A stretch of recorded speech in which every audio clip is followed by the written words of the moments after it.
अस्सलाम वालेकुम दोस्तों, दहेज और बारात एक ऐसी प्रॉब्लम है जिससे हर आदमी छुटकारा पाना चाहता है। अमीर हो, गरीब हो, मिडिल क्लास हो, लोअर क्लास, अपर क्लास, किसी भी तबके का आदमी हो, वो इस चीज़ से आज छुटकारा पाना चाहता है। लेकिन दोस्तों, इससे छुटकारा मिलेगा कैसे, हम इस पर बात करेंगे। इसके कुछ फार्मूले हैं जिसको अपना करके इंशाअल्लाह ताला हम दहेज और बारात को ख़त्म कर सकते हैं। लेकिन उससे पहले ये जानते हैं कि हमारे समाज पर इसका कितना नुकसान हो रहा है। दोस्तों, सबसे ख़तरनाक नुकसान जो दहेज और बारात का हो रहा है वो ये हो रहा है, हमारी बहन बेटियां बिन ब्याही बैठी रह जा रही हैं, उनकी उम्रें निकल जा रही हैं। दोस्तों, मेरे नॉलेज में जहाँ तक मुझे जानकारी है, मैं कई ऐसे परिवारों को जानता हूँ जिनके घर की बेटियाँ 35 साल, 36 साल, 32 साल की हो जा रही हैं और कहीं ढंग का रिश्ता नहीं मिल पा रहा है, शादी नहीं हो पा रही है।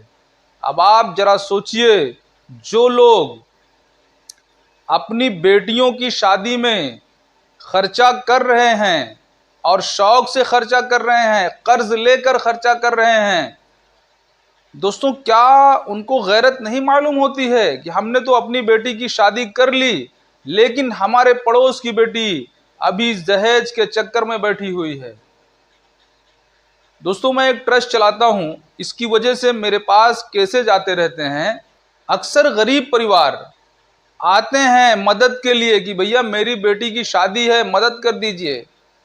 आप जरा सोचिए, जिस कौम में, जिस मजहब में हम रहते हैं, उसमें लड़कियों के ऊपर कोई बोझ डाला ही नहीं गया, लड़की वालों के ऊपर कोई बोझ डाला ही नहीं गया। सारा खर्चा तो लड़के वालों के ऊपर था, सारा खर्चा तो लड़के वालों के ऊपर था। लेकिन दोस्तों, हमने इस्लाम का उलट कर दिया। अब आप जरा देख लीजिए कि शादियों में जितना भी खर्चा होता है, सारा का सारा बोझ लड़की वालों के ऊपर डाल दिया जाता है। गोया जिसके 2-3 लड़कियां हो गई हैं, वो शुरू से ही टेंशन में दबता चला जाता है कि मैं इनकी शादी कैसे करूंगा। क्यों हमने ऐसा माहौल बनाया, क्यों इस इन्वायरमेंट को क्रिएट किया कि लड़की वाले जब उनकी लड़की पैदा हो जाती है तभी से टेंशन में मुब्तला हो जाते हैं। दोस्तों, इसको ख़त्म करिए और अपने नबी की सुन्नत पर अमल कीजिए ताकि हमारे समाज से इस बुराई को ख़त्म किया जा सके। आप गरीब से गरीब परिवार को देख लीजिए, जब वो अपनी बेटी की शादी करता है तो 4-5 लाख रुपए खर्चा हो जाता है।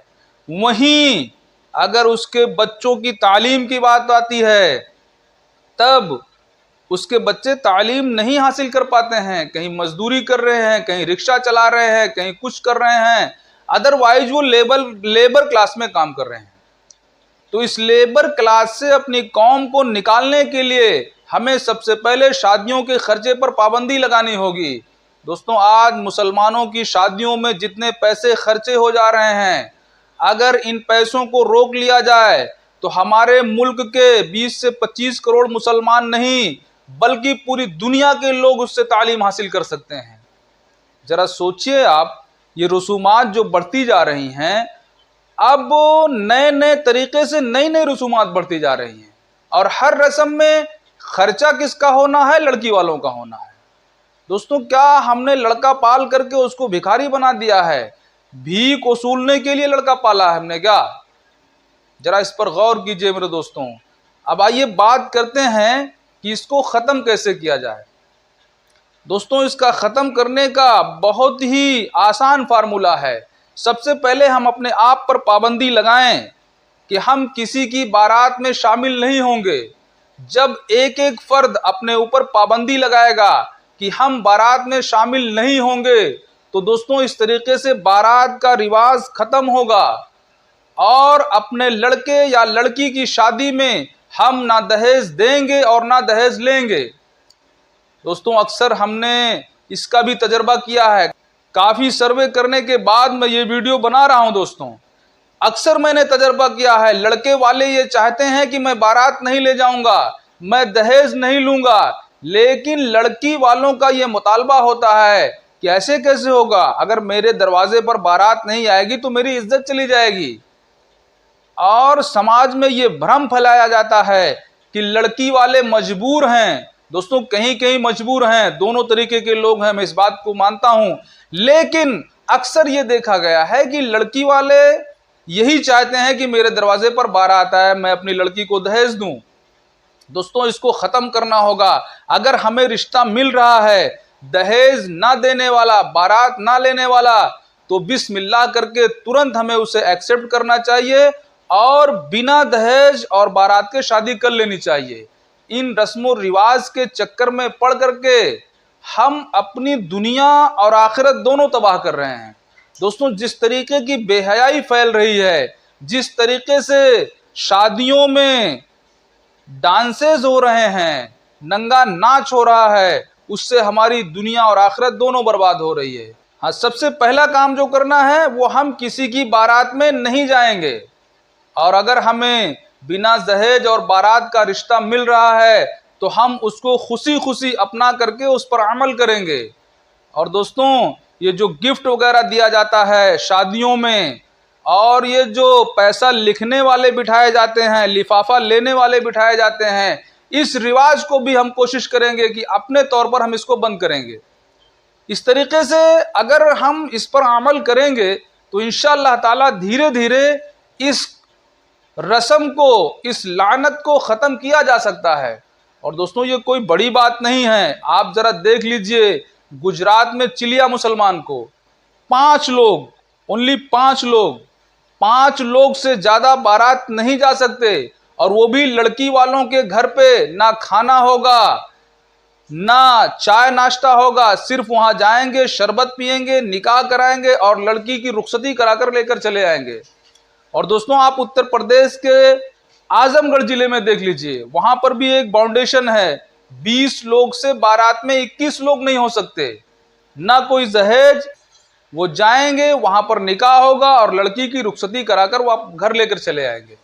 तो मेरे दोस्तों, जिन लोगों ने कोशिश की है उन लोगों ने इसको अपनाया और वो बड़े सुकून में जी रहे हैं। आप आज दोनों जगह को देख लीजिए, आप आजमगढ़ के मुसलमानों को देख लीजिए कि वहां के मुसलमान पूरी तरीके से खुशहाल हैं माली एतबार से।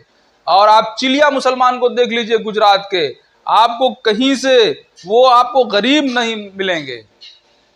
दोस्तों, वो एक दूसरे का कोऑपरेशन करते हैं और इस कोऑपरेशन की वजह से उनके काम में बरकत होती है और वो शरीयत पर अमल करके अपने बच्चों की शादी करते हैं, अपनी तिजारत भी शरीयत पर अमल करके करते हैं। इस तरीके से वो दिन ब दिन तरक्की करते जा रहे हैं। अगर आज हम वही चीज़ अपना लेते हैं, शादी और दहेज और बारात और ये फलाना ढमका रस्मों रिवाज को छोड़ करके अगर हम शादी को शादी बना लेते हैं तो इंशाअल्लाह ताला हमारी दुनिया और आखिरत दोनों की तरक्की होगी।